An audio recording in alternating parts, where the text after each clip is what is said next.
ಭೀಮಾ ನದಿಯ ಆರ್ಭಟ ಅಲ್ಲಿಗೆ ನಿಲ್ತಾ ಇಲ್ಲ. ಇನ್ನು ಬಹುತೇಕ ಊರುಗಳಿವೆ. ಮತ್ತೊಂದು ಊರು ಹಾಗರಗುಂಡಿಗೆ, ಕಲಬುರಗಿ ತಾಲೂಕಿನ ಹಾಗರಗುಂಡಿಗೆ ಗ್ರಾಮ. ಇಲ್ಲೇ ಕೂಡ ಅದೇ ರೀತಿಯಾದಂತ ಪರಿಸ್ಥಿತಿ. ಇಲ್ಲಿ ಕೂಡ ಎಲ್ಲಿ ನೋಡಿದ್ರು ಕೂಡ ನೀರು. ಗ್ರಾಮಕ್ಕೆ ಸಂಪರ್ಕ ಕಲ್ಪಿಸುವಂತ ಎಲ್ಲಾ ರಸ್ತೆಗಳು ಕೂಡ ಜಲಾವೃತವಾಗಿದೆ. ಇದು ಬಹಳ ದೊಡ್ಡ ಸಮಸ್ಯೆ. ಅಂದ್ರೆ ಆ ಊರಿಂದ ಮತ್ತೊಂದು ಗ್ರಾಮಕ್ಕೆ ಹೋಗೋಣ ಅಂತಂದ್ರೂ ಕೂಡ ಆ ರಸ್ತೆಗಳು ಕೂಡ ಬ್ಲಾಕ್.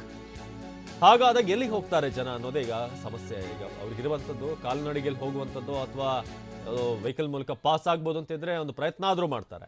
ಆದರೆ ಕೆಲವೊಂದಷ್ಟು ಕಡೆ ವೆಹಿಕಲ್ ಕೂಡ ಹೋಗೋ ಹಾಗಿಲ್ಲ. ಆ ರೀತಿಯಾಗಿ ರಸ್ತೆಗಳು ಬ್ಲಾಕ್ ಆಗ್ತಾ ಇದೆ. ಸೊ ಕಾಲ್ನಡಿಗೆ ಅಂತೂ ದೂರದ ಮಾತು, ಪಾಸ್ ಆಗ್ಲಿಕ್ಕೂ ಕೂಡ ಕಷ್ಟ. ಈ ಸರಕು ಸಂಜಾಮು ಏನೇನು ಅವರ ವಸ್ತುಗಳನ್ನು ಹಿಡ್ಕೊಂಡು ಹೋಗಬೇಕಾದ್ರೆ. ಸೊ ಹಾಗಾಗಿ ಹಾಗರಗುಂಡಿಗೆ ಮತ್ತೊಂದು ಏನು ಗ್ರಾಮ ಈಗ ನೀವು ನೋಡ್ತಾ ಇದ್ರಿ, ಮತ್ತೊಂದು ಊರು. ಸೊ ಅಲ್ಲೂ ಕೂಡ ಇದೇ ಪರಿಸ್ಥಿತಿ. ಮನೆಗಳಿಗೆ ಬೀಗ ಹಾಕಿ ಜನ ಹೋಗಿದ್ದಾರೆ. ಆಲ್ಮೋಸ್ಟ್ ಅರ್ಧಕ್ಕರ್ಧ ರೋಡು ಅಲ್ಲಿ ಏನು ರೋಡ್ ತುಂಬ ನೀರಿದೆ. ಅಲ್ಲಿರುವಂಥ ನೋಡ್ತಾ ಇದ್ರೆ ಒಂದಷ್ಟು ವಸ್ತುಗಳನ್ನು ಸುರಕ್ಷಿತವಾಗಿ ಇರುವಂಥ ಪ್ರಯತ್ನವನ್ನು ಮಾಡ್ತಾ ಇದ್ದಾರಲ್ಲಿ ಇರಿಸುವಂಥದ್ದನ್ನು. ಸೊ ಭೀಮಾ ನದಿ ಈಗ ಯಾವ್ಯಾವ ಊರುಗಳಿಗೆ ವ್ಯಾಪಿಸಿದೆ ಅನ್ನೋದನ್ನು ಗಮನಿಸ್ಬೋದು. ಹಾಗರಗುಂಡಿಗೆ ಇರ್ಬೋದು, ಉಡಚಣ ಇರ್ಬೋದು, ಅದೇ ರೀತಿಯಾಗಿ ಆಗಲೂ ಕೂಡ ನೋಡ್ತೇವೆ ಬಾಳುಂಡಿಗೆ, ಅಲ್ಲೂ ಕೂಡ ಅದೇ ಪರಿಸ್ಥಿತಿ ಇತ್ತು. ಸೊ ಎಲ್ಲ ಕಡೆ ಕೂಡ ನೀರು ಈಗ ತುಂಬಿ ಹೋಗಿದೆ. ಮನೆಗಳನ್ನು ತೊರೆದು ಜನ ಈಗ ಬೇರೆ ಏರಿಯಾಗಳಿಗೆ ಹೋಗ್ತಾ ಇದ್ದಾರೆ. ನೋಡಿ ಅಲ್ಲಿ ನೋಡ್ತಾ ಇರ್ಬೋದು, ವಯಸ್ಕರು ವೃದ್ಧರು ಭಾಳಷ್ಟು ಜನ ಇದ್ದಾರೆ.